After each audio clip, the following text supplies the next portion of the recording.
ప్రియ క్రైస్తవులారా, ప్రతి ఒక్క క్రైస్తవుడు గుర్తుపెట్టుకోవాల్సిన ఒకే ఒక్క వచనం ఏంటంటే 1 కొరింథీయులకు రాసిన పత్రిక 9వ అధ్యాయము 16వ వచనం. సువార్త ప్రకటించుటకు నాకు అతిశయ కారణము లేదు, సువార్త ప్రకటించవలసిన భారము నా మీద మోపబడి ఉన్నది. అయ్యో, నేను సువార్తను ప్రకటింపకపోయిన ఎడల నాకు శ్రమ అనేది ఒకటి గుర్తుపెట్టుకోవాలి. ఈ రోజు నీకు శ్రమ కలగకుండా సుఖంగానే ఉండొచ్చు, కానీ నీకంటే ఒక రోజున వస్తుంది లెక్క. ప్రతి సమయం లెక్క చెప్పాలి, ప్రతి రూపాయి లెక్క చెప్పాలి, ప్రతి వస్తువు లెక్క చెప్పాలి ప్రభువుకి. నీకు ఊరికినే ఇవ్వాల.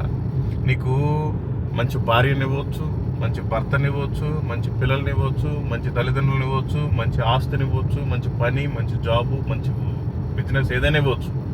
ప్రతి దానికి ప్రభువుకి లెక్క చెప్పాలి. 3 పూటల తినటం కోసం, మనకి నచ్చిన బట్టలు వేసుకోవటం కోసం ఈ జీవితం, ఈ లోకంలో అవసరం లేదు. మనం అన్నీ మన పనులు మనం చేసుకుంటూ ప్రభు పని చేయడానికే మనం జీవించాలి. రోడ్డు మీద అడుక్కు తినేవాడు కూడా రోజు 3 పూటల భోజనం తింటాడు. నీకు మహా అంటే డబ్బులు ఎక్కువగా ఉంటే ఇంకొకటి ఎక్కువగా తింటావు, అంతే. నీ ఆకలి తీర్చుకోవటం కోసం ఈ భూమి మీద బ్రతకబాకు. నీ దాహం, ఆత్మల దాహం తీరాలి, దానికోసం ఈ భూమి మీద బ్రతకాలి. ఎన్ని రోజులు మీరు నామకార్థపు క్రైస్తవుల్లాగా ఉంటారు? మీకు నిజమైన మారు మనసు ఉండాలి కదా, ఒక క్రైస్తవుడిగా, క్రైస్తవురాలిగా.